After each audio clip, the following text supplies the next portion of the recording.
smiling faces, but that's okay. We want to keep our masks on if we want to do that. I want to start with something real quick. I just heard Matt say, and I thought it was a great saying, so I want to share it with everyone, which I guess can be my win or bucket fill is for Matt. Matt was just talking to an agent, and they have an investor who is buying property to flip, and he said, be careful because you don't make the money when you buy it. No, what did you say? Oh no, I know, I got it because I crossed out my notes. You make money when you buy it, not when you sell it. Does everyone get that? Right, because the fear is when you're helping someone and they buy it at the wrong price, now they're going to have to list it higher to make that money. So you got to make sure they're buying it at the right price. That's where they make that money. And I've never heard that saying. So Matt said he's just repeated it from someone else, but we're going to go with it. So that's my bucket fill for Matt. Great saying. I wrote it down and I'll work that. Work on that in your script, okay? Well, I'm gonna tailor it up a little bit and really shine that. So I'll let you know when I come up with something better. So anyone else wins and bucket fills? Let's get 3 people, either online or here in the room. You want to recognize someone or share a win that you've had over the last couple weeks. Let's start in the room and then we'll go online. So everyone's like, I don't want to go first, but in the room, a win that you've had over the last 2 weeks. Henry. I got under contract with the buyer under your asking price out in Johnson County. Okay, that's rare these days. Yeah, awesome. Really well done. Yeah, that's a big win. Anyone else in the room? One more in the room, and then we're going to go online. So if you want to share online, unmute yourself. No one? I'm pretty sure someone just got back from an extended vacation. I feel like that's a big win. It's a win that I made it back. Maybe. Right. I'm not sure yet. One of the wins. So we've talked about doing the prospecting, and I did that moderately well while I was on vacation, and I'm going on a listing appointment this evening from one of the prospecting calls while on vacation. So okay, there's a win. That's a huge win. Yeah, awesome. All right, let's get someone from the Zoom world. Unmute yourself and share a win with the group here. I see Al Edwards on, and I know he's got a big win. So if he's not going to share it, I will. Al? Well, I will show my win. Yeah, go for it. Yes, so I have my first listing closing. That was last week. And I have another 2 under contract. One of them was under the asking price. And I have another one coming hopefully today. And he capped. And he Yes. Yeah. It's not even his first year yet. When is it? April is his anniversary. Yeah, so let's pause for a moment. Safe started working with us in April, which if we all remember, like the office was shut down, like it was a weird time in the world. It wasn't that long ago. And he's got all that success. He's really put the work in though. Would you agree, Matt? Yeah. Jumped right in, didn't come from real estate. Yeah. Completely different industry, but failure was not an option. His wife was pregnant with another baby. He had a big why. Yeah, great job. Congratulations. Al. Thank you. Al, I saw you in the training room with Jess. Do you want to share? He's unmuted. You're unmuted. Jess, maybe you can share Al's story. So Al came in and he wanted to learn command. He said he wasn't going to let his heart attack or the fact that technology is better than him pull him down. So he was going to learn how to do everything that he could. So we sat down and we went through how to set up people on smart plans, and we set up everybody on a smart plan that had an address for neighborhood nurture. And then he still wanted to reach out to everybody else that he didn't have addresses for. So we sent out an email to all of those people asking for their addresses so he could put them on a neighborhood nurture so he could stay connected with all of his 500 people in his database. He also wanted to set up his Facebook page, a Facebook business page, and his KW website. So we did all of that for him this week, and then we're going to meet on Thursday again to learn some more command stuff. So he said 85 years old isn't going to hold him back. That's awesome, Al. I love that story. And that you're not letting any of this intimidate you. So if Al can do it at 85, David Fisher can do it at however old you are. How old are you, David? 67. You're 67. So he's got a few years on you. You look great. Like amazing. Awesome. Well done, Al. And it's safe. Henry, Charles. Glad to have you back, Charles. I was afraid you weren't coming. Okay, agent services. I say it every meeting. You guys aren't taking advantage of this. Jess is rolling, and lots of you are. So thank you for taking this on. Also, the command closing services that I mentioned in the Facebook group. If you are part of our pilot group on that, you should have got an email from me last night, and Jess will be reaching back out to you with details on that. We're going to run this for at least 30 days with the pilot group, and then we'll launch it for the rest of the market center. So make sure we get the bugs worked out. Age of Profitability. This is a class tomorrow. It is being offered by a different region. It's $49. If you're interested, we can post the link in the Facebook group, but it is tomorrow. So sorry for the short notice on that. Listing clinic with Gene Rivers is March 19th. Mark your calendar for that. An email's going out. Jess has the link. She'll be sending that out. This is being brought to you by our region for only $15, which is insane. And if you don't know who Gene Rivers is, Google him. He is like a KW legend. But I would definitely sign up for this class. And for $15, you can't go wrong. So we'll get that out. Again, it's March 19th.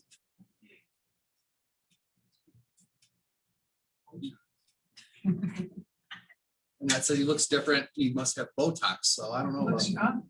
This might be an older picture. That's not the Gene Rivers that I Might be an older picture. I'm kind of excited about. Save the date. Happy hour and headshots. Thursday, March 11th. Is Dave online? Dave McFarland? Yes, just got here, Rob. There we go. Dave, do you want to talk about this, or should I have Katie do it?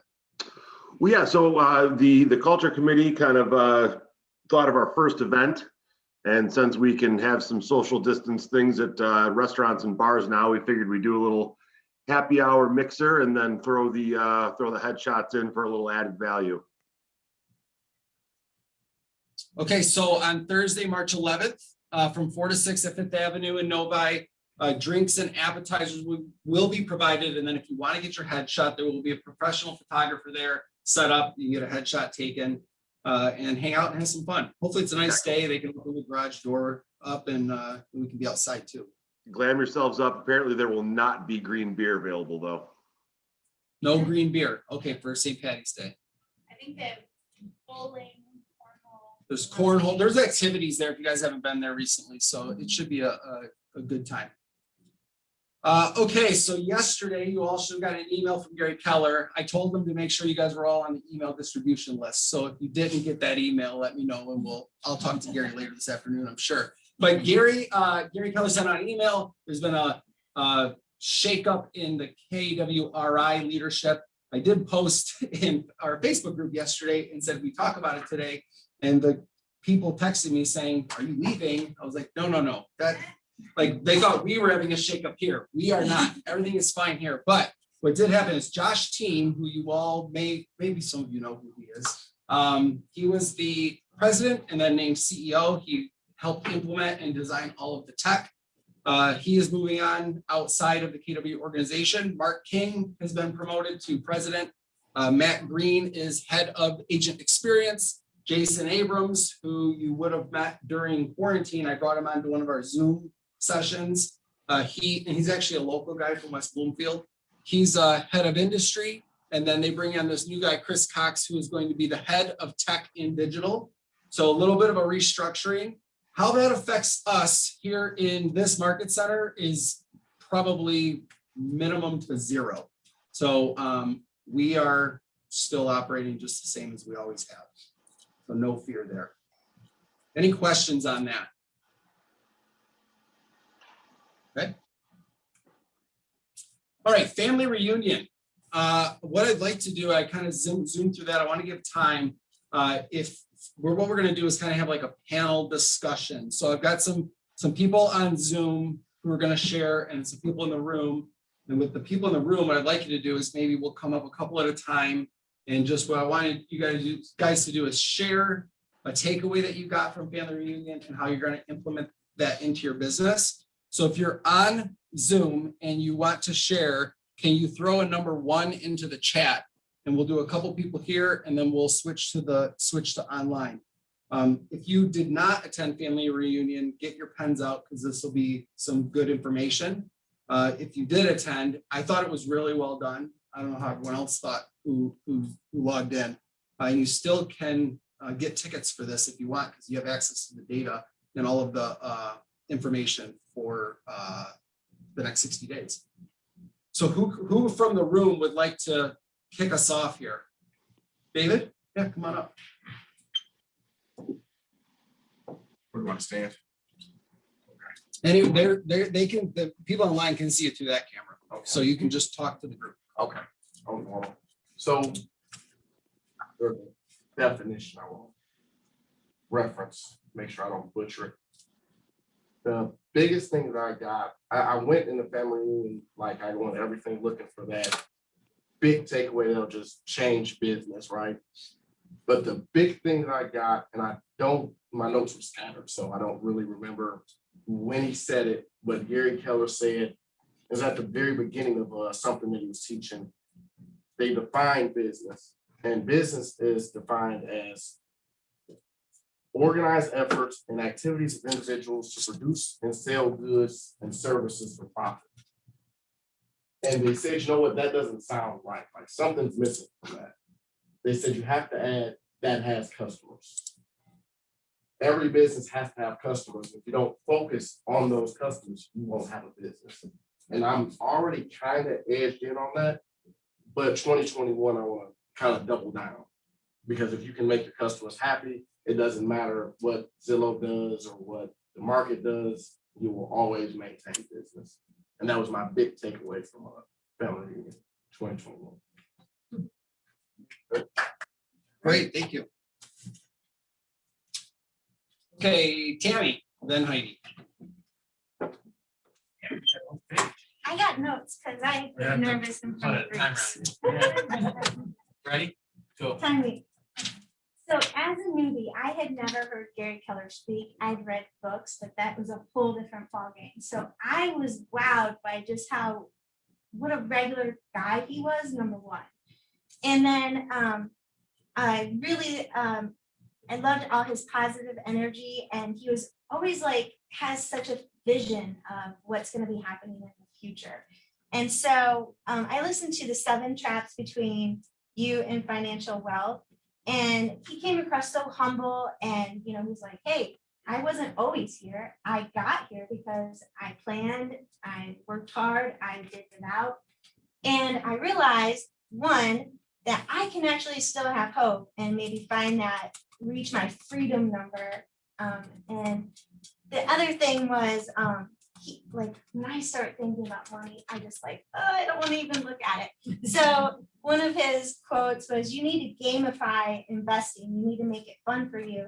So I'm going to try to change my perspective looking at my net worth that Matt was talking about the other day. And instead of making it cringy, let's make it a game and make it something I'm looking forward to seeing. Did I improve on it? What can I do to make it better?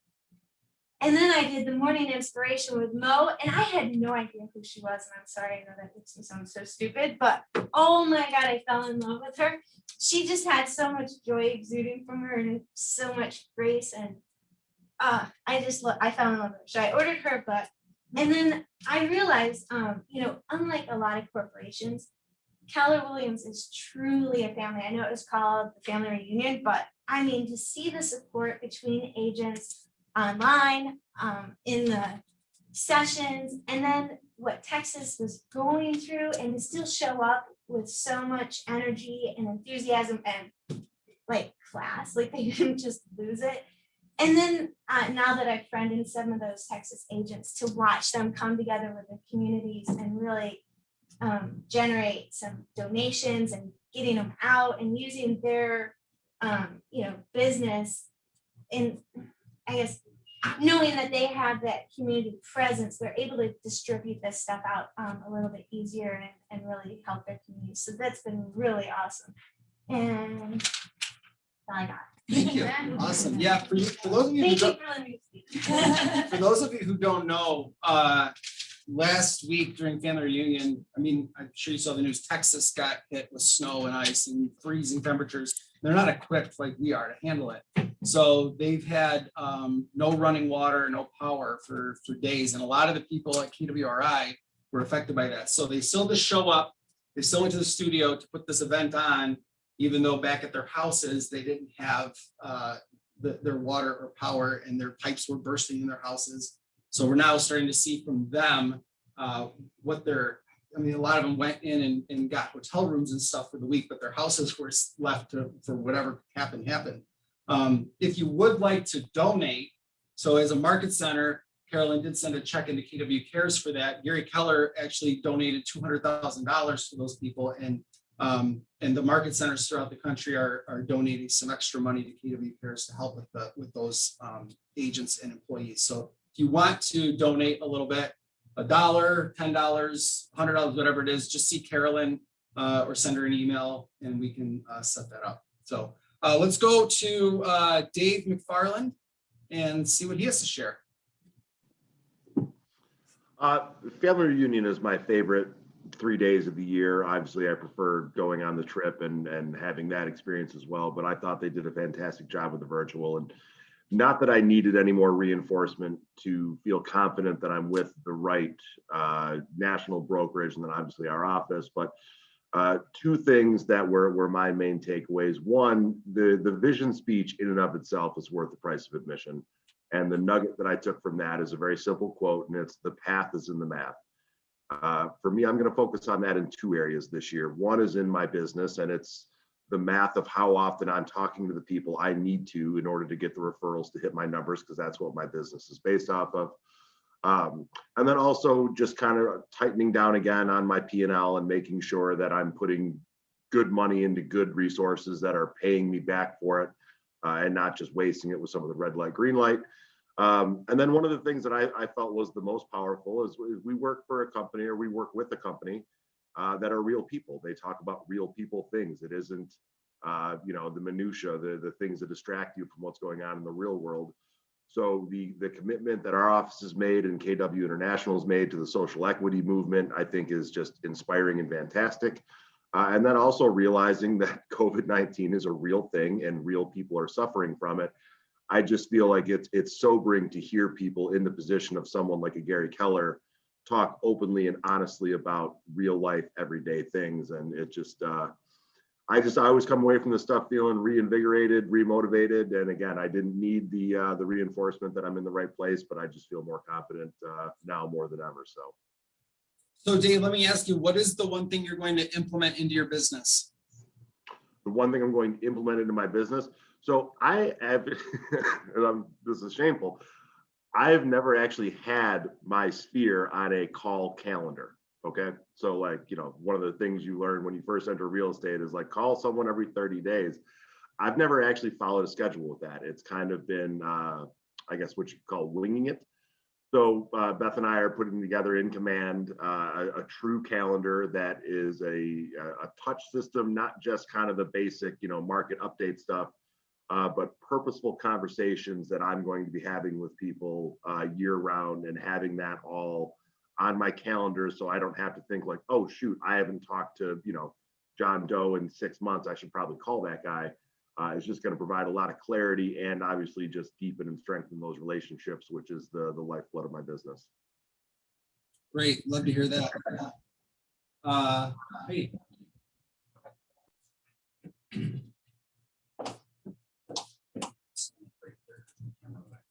Okay.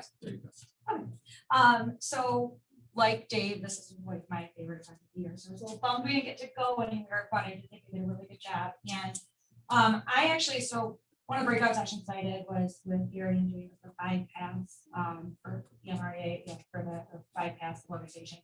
And I really liked it because I've read MRA, we reference it a lot, but it's always kind of been this thing that's been out here because I personally am not looking to grow a 7th level business. I'm more like solo and admin, maybe a very small team. So it's always been one of those things I thought was in theory great, but how does it all totally apply to me? And so what I liked is how they explained that, you can stop at any one of those levels and still have a very high level of success as long as you go all in at whatever level you're looking to be at. So I know that was really eye-opening for me. I thought I could connect with the systems and stuff more.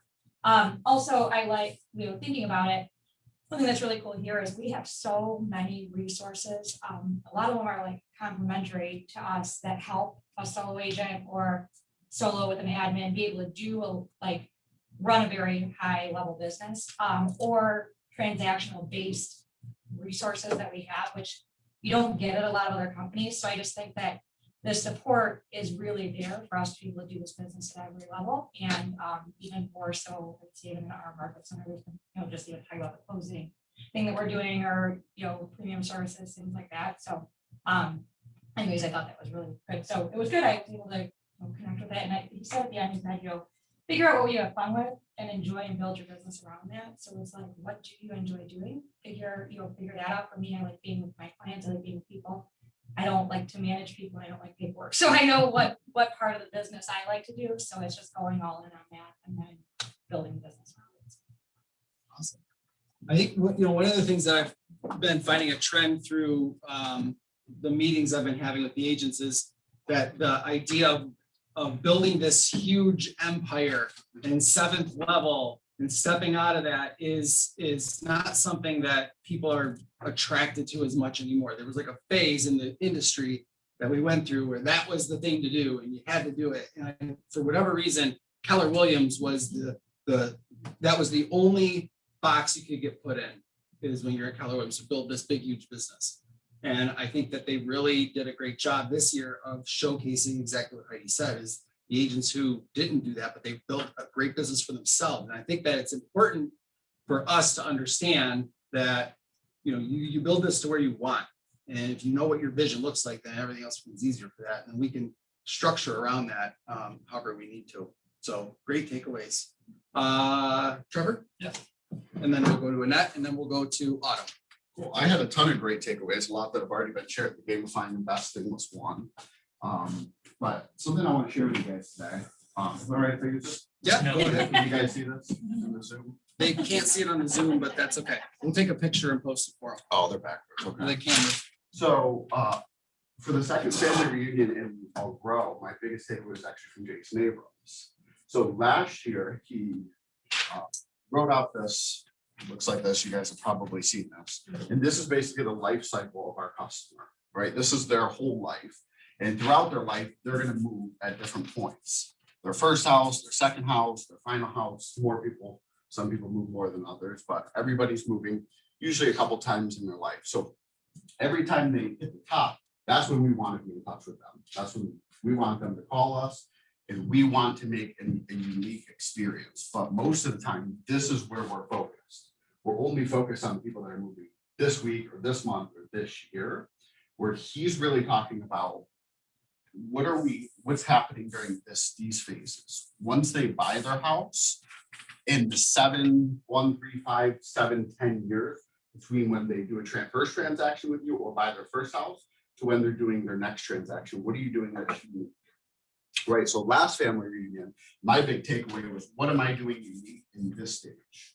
When I actually have a client, what am I doing that's unique that gives them a really good customer service experience so that they want to refer me people, they want to come back and use me again.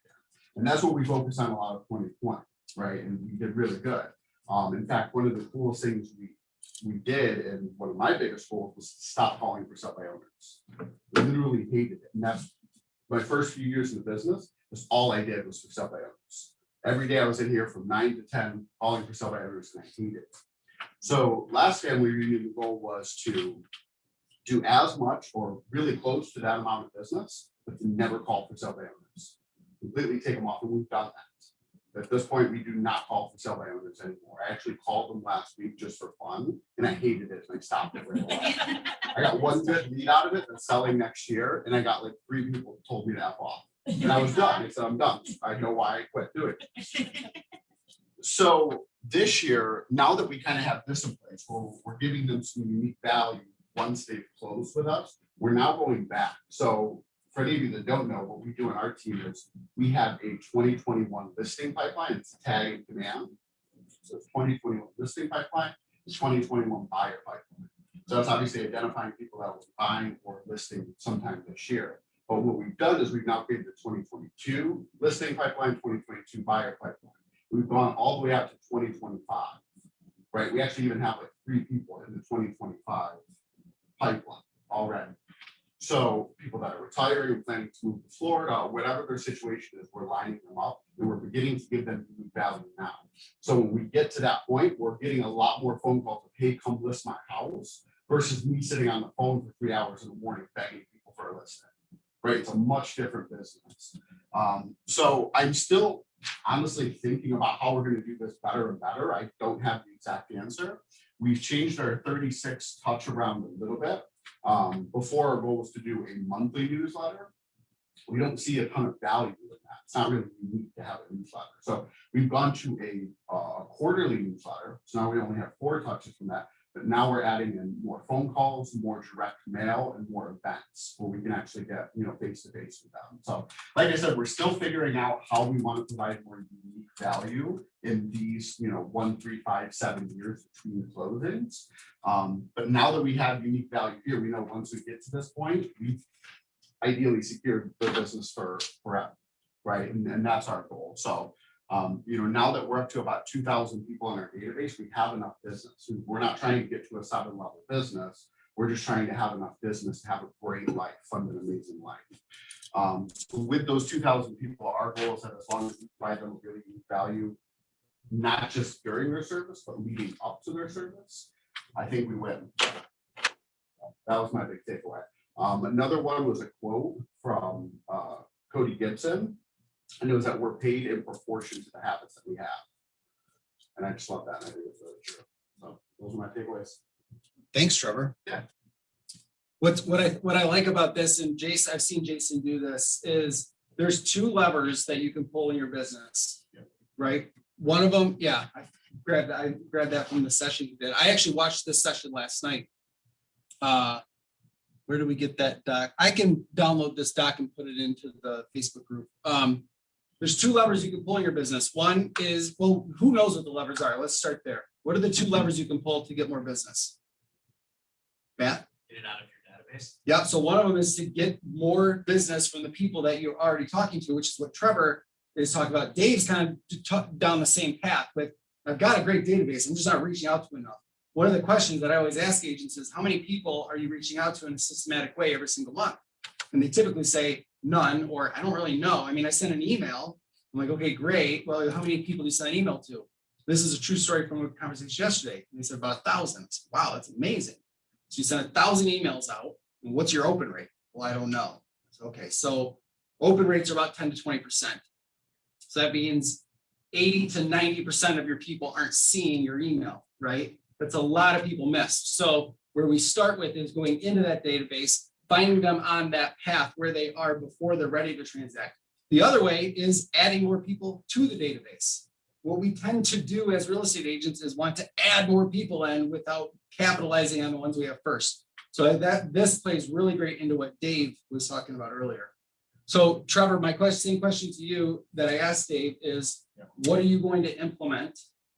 So great question. We're still thinking this through. The biggest thing we've already committed to is more events. More events. Okay. We've done more events where we have at least 3 on the calendar for this year. Obviously, it's going to be a little bit hard with COVID managing those, but I think that's going to be our way to maximize. Yeah, the cool thing with events is if you can figure out a way to do it through COVID, which summer will help because you can do outdoor events. But a great thing about events is you can get so many touches to your client base around that event, usually 5 or 6 before through email, text message, phone call, or mail delivery before. And then after you've got the thank you that you should send out. as well as your social media mileage you can get from that and the event itself. So you can really get about 10 touches in with one event. Some people are running huge businesses just on events. You really wouldn't have to do anything else. So awesome. Thank you, Trevor. Autumn, coming to you. Hey, everyone. Yeah, so I want to follow up kind of on what Heidi said earlier. I really got a lot out of the trainings. And one training that stands out to me the most was the one where there was a panel of, I think, 3 agents who were running a solo business with one admin. And I think the person who made the least on that was like $400,000 a year or something. And I was like, how are you doing this? And when I was, when they were talking about the volume and how much they were selling, I'm just like, wow, they're doing this by themselves with one admin. How? And they explained how they were doing that. So I got a lot of value out of that one specific training. But then there were others too. After I had gone through the ones that I thought I could benefit from, I also stopped into one that I think it was named like moving a commercial lessor to a commercial buyer. And that was super interesting. It was super interesting to see the difference between the commercial industry and the residential industry. And that I got a huge takeaway from that. And I really also enjoyed the equity versus equality training. That was really good. I mean, the trainings were just amazing. And I can't wait to go back in and catch the ones that I didn't see. But like Heidi was saying, it's really cool to learn from agents. And all of these agents are completely different. Their personalities are completely different. Not one of them was alike. Not one of them was like the other one, you know? So it goes to show you that all agents aren't the same. They're all different. They all have their different personalities and they're all successful in their own way. So that was really cool to me. Dave, did you catch that one on the equity and diversity? Okay, so that's something that the committee should just watch. It was really powerful and like Gary Keller did a great job moderating it. So Autumn, yeah, I think you and I were texting during that one. Autumn, we were watching it live. This was actually a different one, Rob. This was a training. It was called Equity versus Equality. And one of the guys on there, he spoke like, I don't know, 8 or 9 different languages. And he was explaining how he purposefully built his business based on the fact that he knew all of these different languages. And he's been able to capture this wide range of people from all over the world to his business. So that was really cool. Autumn, who's the guy that you know? You're working with his sister? His name's Harrison Beecher. Now that's the one we were watching at the same time and we were texting during, yeah. Okay. He's from DC. How do you know him? Actually, one of my clients that I helped purchase a home in Detroit, she was moving here from West Philly. She knew him and she introduced me to him before I think it was before I even switched to Keller Williams, and he's a Keller Williams agent and he sends me leads to Detroit and to Michigan. And it was really cool to see him on there. So if you haven't caught that session, then we can get the name of it. It was just really good, but he's coming to town to help his relative move after Autumn closes the deal. And then we're going to get him to do a training here, right, Autumn? Yes, he's agreed to do a training here. So there we go. David. Yeah. What I think is we're kind of talking, and I was talking about going back in and being able to listen to stuff and like having the opportunity. That is one thing that is really, I think, unique and great about this platform that it was on. Because usually you got a ton of notes. I know that somewhere there's videos of these sessions, but I've actually never been able to find them on Connect, to be honest with you. So they're not, even though they record all of the sessions, well, I should say, if it was live in person, they record most of the sessions. Yeah. There are those ones that are recorded. The main speeches are on Community Connect. The private masterminds are not, but they record them for their own use. Oh, okay. Because they only make it available. I mean, they don't want to say, you got to pay $800 to come and then we're going to record everything and put it online later. So That's why I couldn't find my. When you code log in. that's why you I've been can't find looking your all black over code. for 'em. When you log in on the left, there's one of them called video library. Yeah, That's what. She's talking about like previous years though. So you Yeah. can't get the mastermind yeah. group.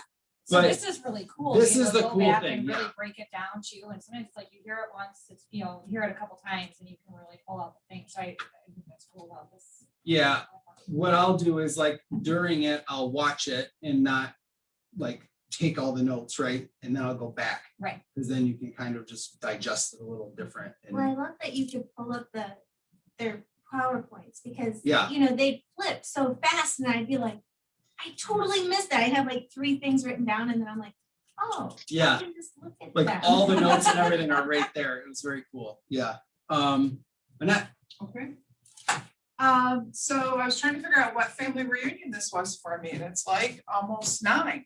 So I was like kind of Wow. excited about that. Yeah. So the biggest thing is that I focus on my database because I've been in the business over 30 years. And so 98% of all my business comes from people that know me or, you know someone that knows me. And so it was mentioned in one of the breakout sessions is that are you the name on the contract or are you the professional in the person's life?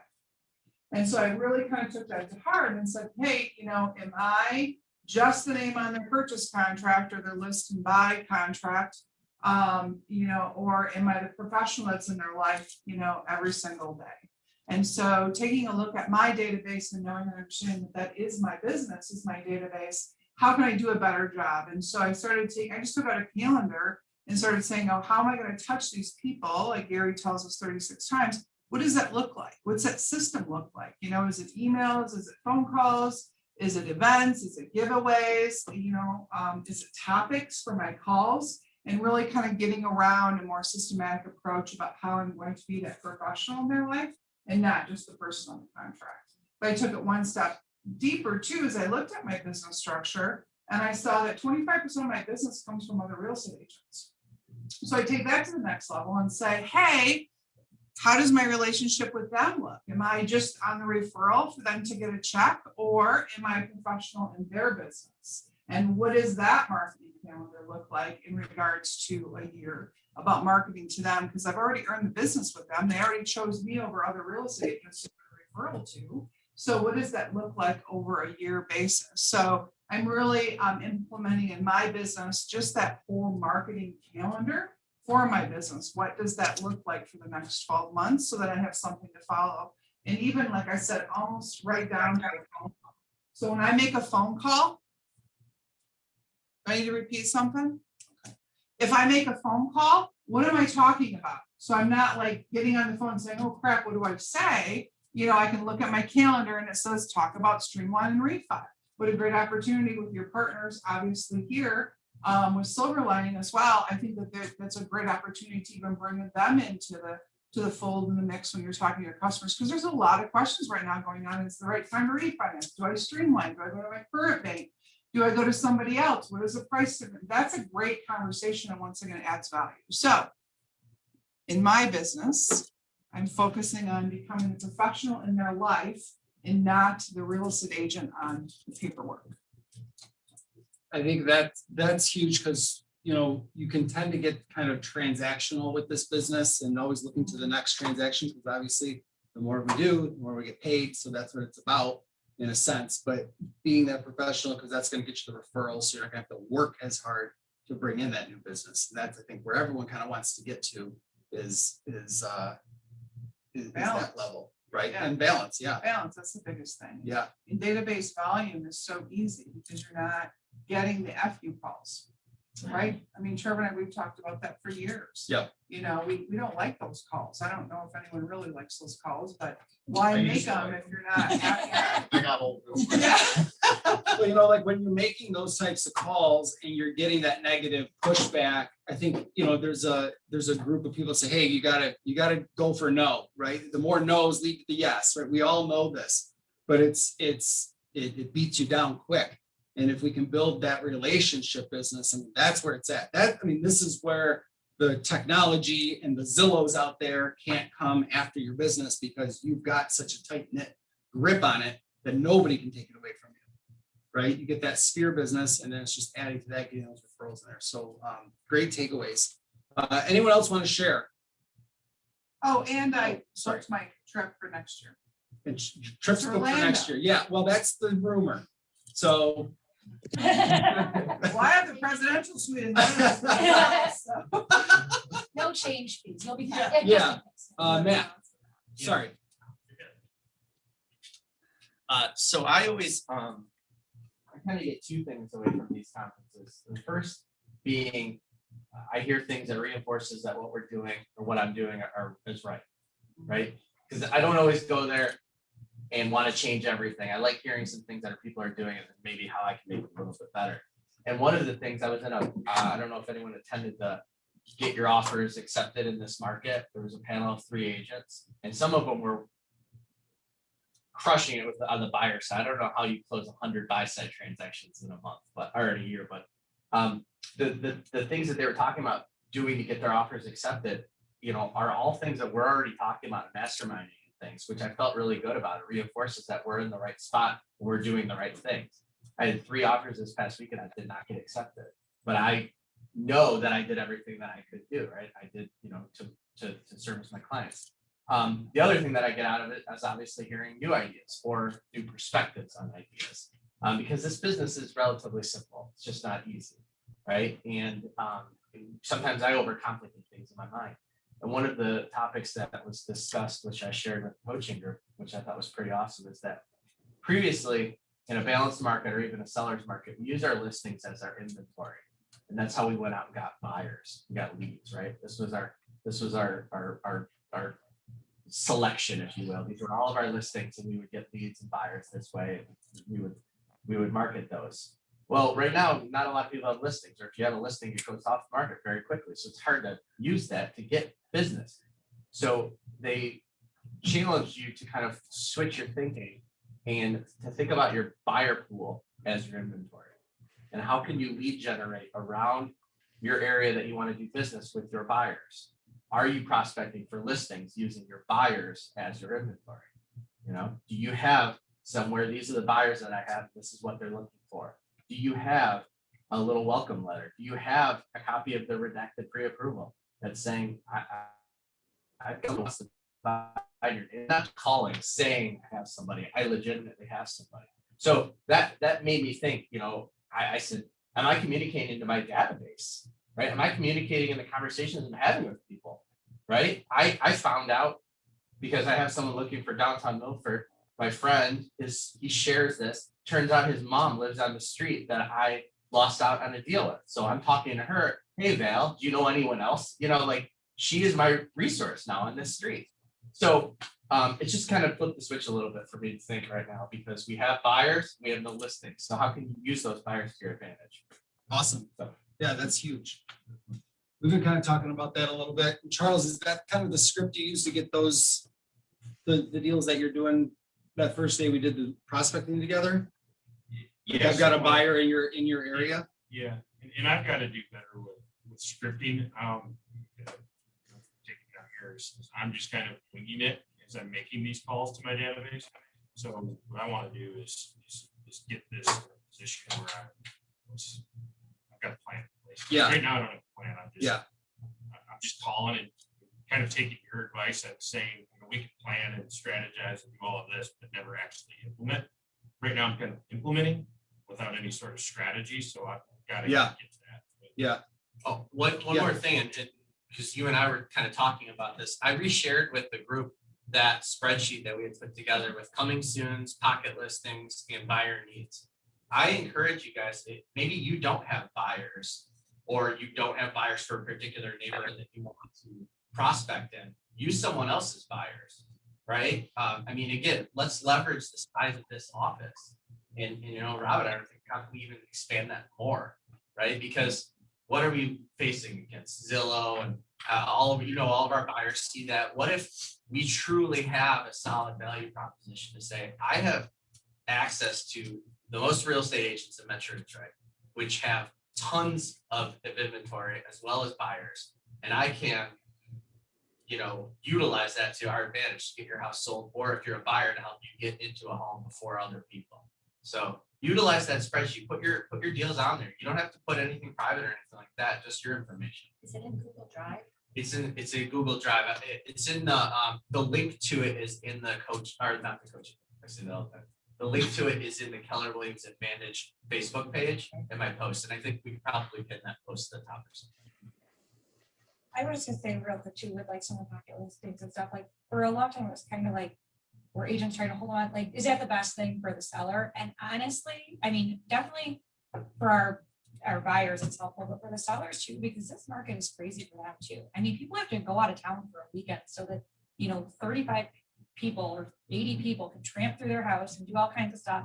And then you've got all these different offers, and are they closable? Are they not? It's like it is stressful on both sides. And I just put together a deal with Shlomo actually in our office, and we are, I had a buyer for a property I knew that she had coming on the market, we were able to put together, but it's been an amazing experience for both of our clients. And I don't know about you guys, my buyers are willing to pay. They're not looking for a deal right now. They're willing to pay a good price. It's just, can we put together a good price and then maybe not have to do crazy appraisal, like crazy stuff to get these deals? And it works out better for the seller because they only got a solid, closable, let's make a plan deal. So I think it really is a good situation for everybody, as long as, This market and that plan comes down to communication with the clients. Yeah. And let them make the decision. If they say, no, I'd rather have 80 people come through and I'll leave for the weekend, great, let's do it, right? I mean, what do you care? Right. Pete and I talk about this all the time. What makes a good offer, an offer that someone wants to accept, is price and terms. So the price is just part of it, right? And when we can say, listen, yeah, I could put it on the market, you might get an extra 10 grand. It's like, listen, it's not about the money for some people. It's like, I just want to have a nice smooth transaction. And if I don't have to leave, I just have to leave for this one group to come through. And if they want it, and to Heidi's point, people will pay. That's not the problem right now. It's the lack of inventory. So use each other for this. So there's been so many in-house deals happening that just by posting, here's what I have, or here's what I need. I think Lisa put up a post, or Lisa's actually been connecting the seller end of it on a couple of them. But use that spreadsheet. And yeah, Matt and I talked about how we could expand that a little more to other KW offices, leverage our size and info for everyone. So we'll keep working on that. But yeah, great points. Hope, did you want to share something? Yeah, actually I did. This was my very first, I just joined a month ago, maybe a little bit over, but coming in as a new person, it really pushed a lot of different buttons for me in a positive way, because I've been reading about the Millionaire Agent, and I'm a more visual person, and being new, it's a lot of information when you attend all of the classes, right? So the big thing that I got was when he actually went through the 7 traps, and he talked about 5 questions to avoid those 7 traps. So for me, what that made me do is think back into the book and actually go back and revisit a little bit and apply. He was giving us strategies that you can look at and apply to each trap. For instance, what do you want?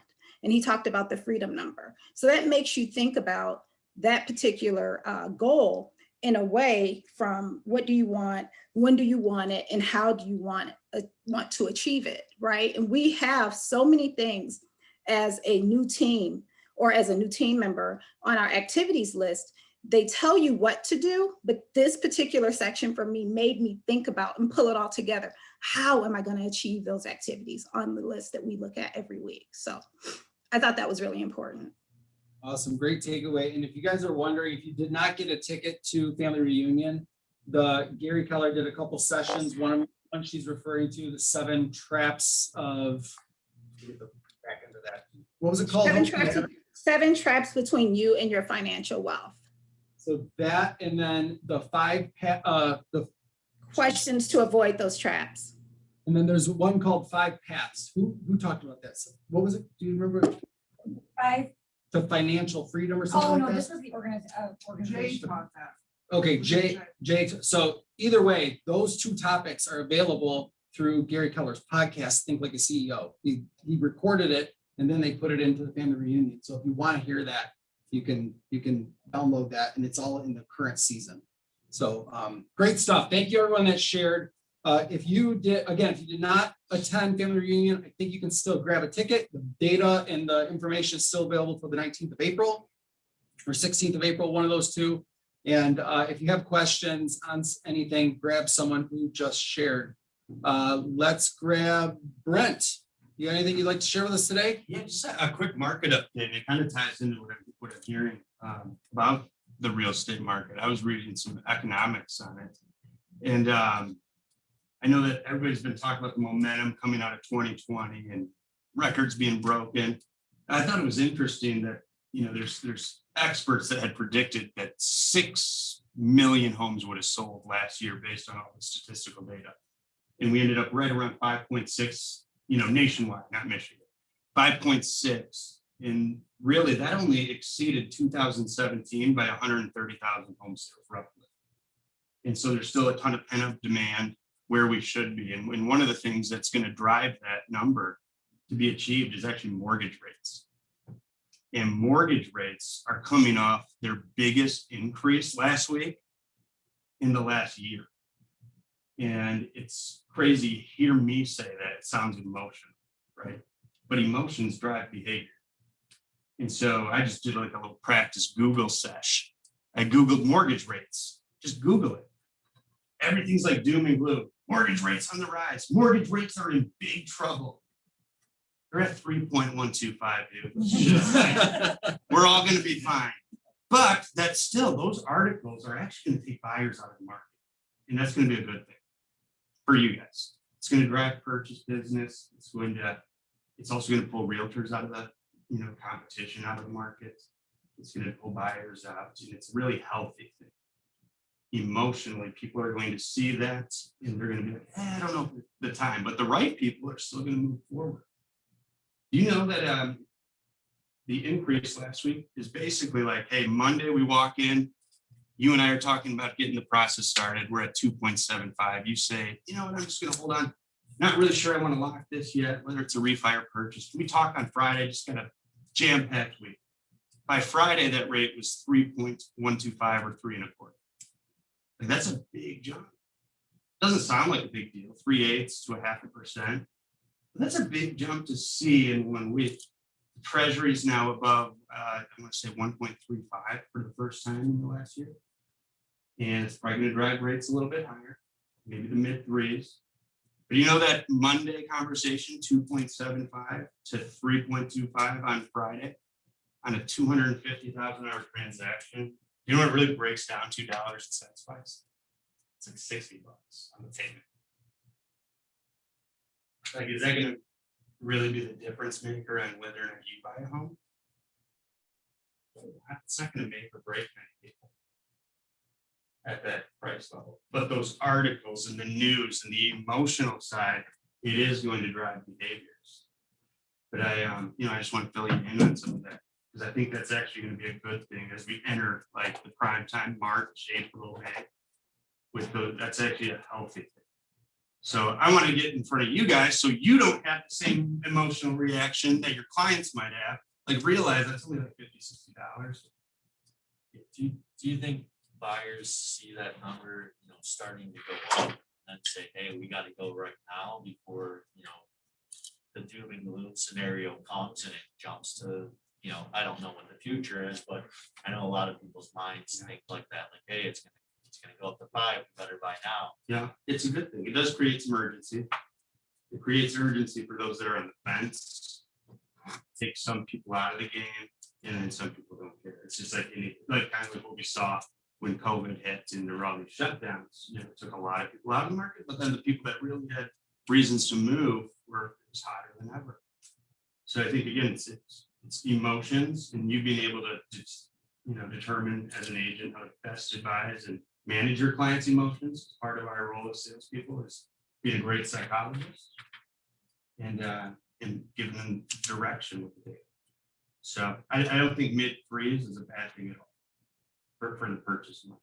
That's still so low. Still so I mean, low. seriously. Still so low.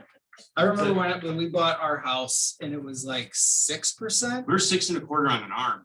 Yeah, and I did like a 6%, and then I did it through our in-house lender who gave me like the deal. So we got just under 6, and we're like, awesome, this is great. Yeah. Right. And now I hear people like, oh, well, if it's over 3, forget it. It's like, like that's insane, right?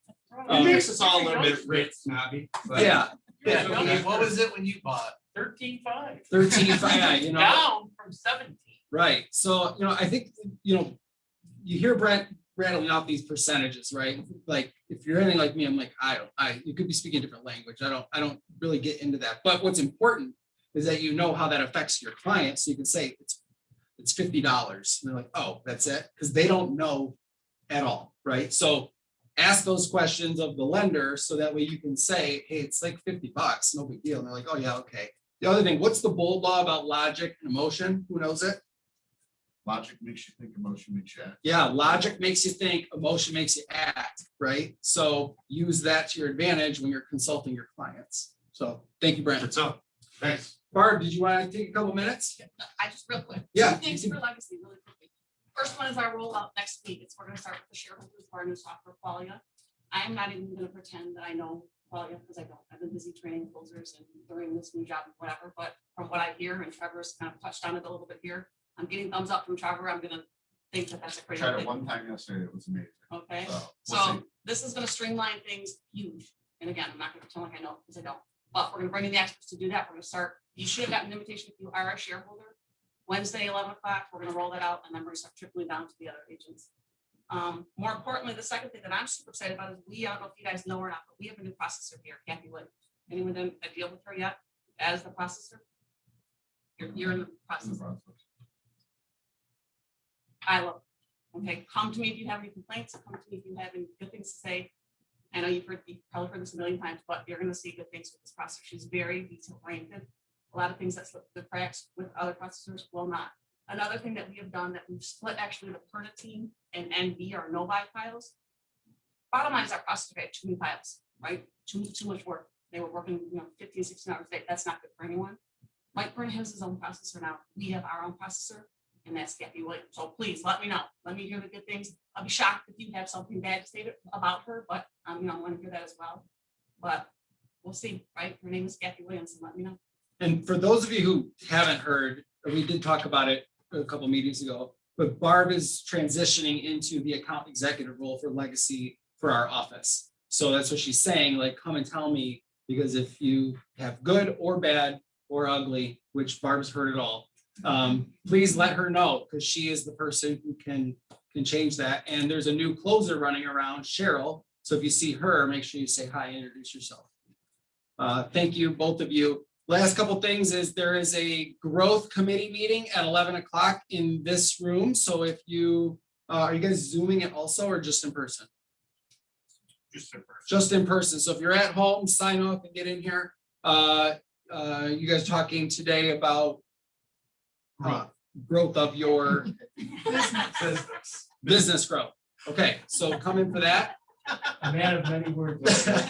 Yeah, we're gonna work on Charles' PR skills here. And then the diversity committee meets at 3 o'clock. Yes. Zoom and in person. Yes. Okay, so tune in for that. Anything else you want to add on that? You don't have to have read the book. We've been doing a book club, but you don't have to have read the book to participate in the discussion. Okay. Conversation. Awesome.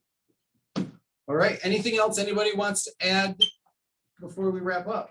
Rob, I just want to point out your post here. If you guys didn't, you need to read this. Rob posted this about Mark King, who's the new president of Keller Williams. Yeah. I can't believe that this is amazing. Yeah. Because I didn't even know his story. Yeah. But he went from a real estate agent to a real estate coach to Keller Williams team leader to operating principal to regional operating principal, director of growth, KWRI, and then to the president of Keller Williams. And you can't tell me that we don't have an ecosystem in this company. That's huge. Yeah. So if you need to read that and see what he's about, because that's the leader of our organization. So Yeah, he's one of us. And if you see his name, it's not like you're like, oh yeah, Mark King, of course, right? I've been able to get exposed to him because he's been working with like leadership.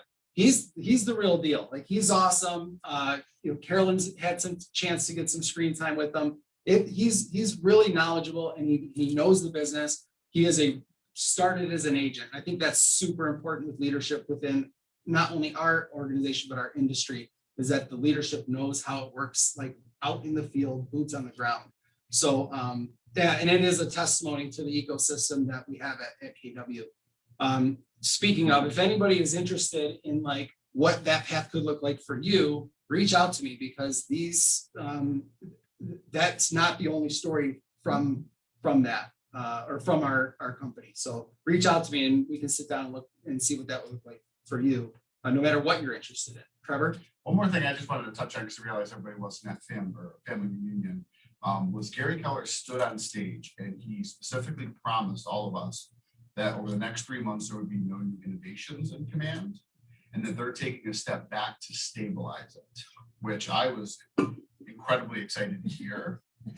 Just because there has been a ton of issues with it. So I was really glad to hear. So as far as Dominate Command, we're not going to have a ton of new things to talk about, because what he promises, there's going to be no new innovation, like not zero over the next 3 months. Everything is going to be delayed because they want to build a really solid foundation.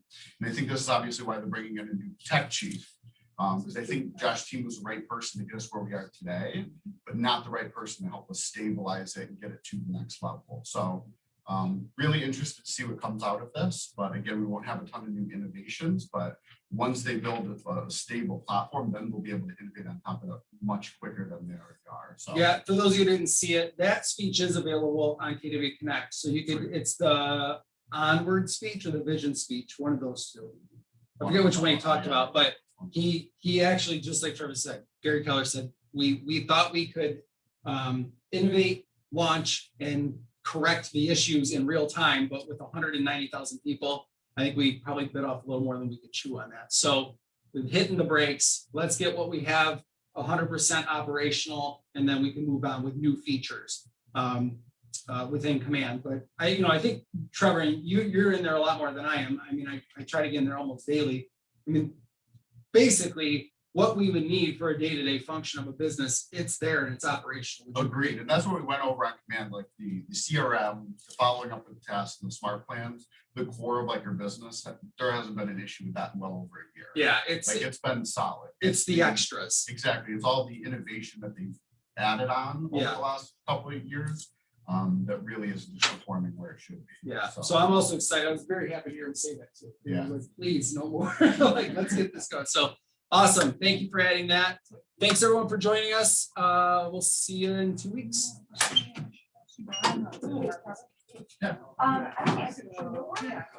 Like, so I thought that was such a great idea. Because I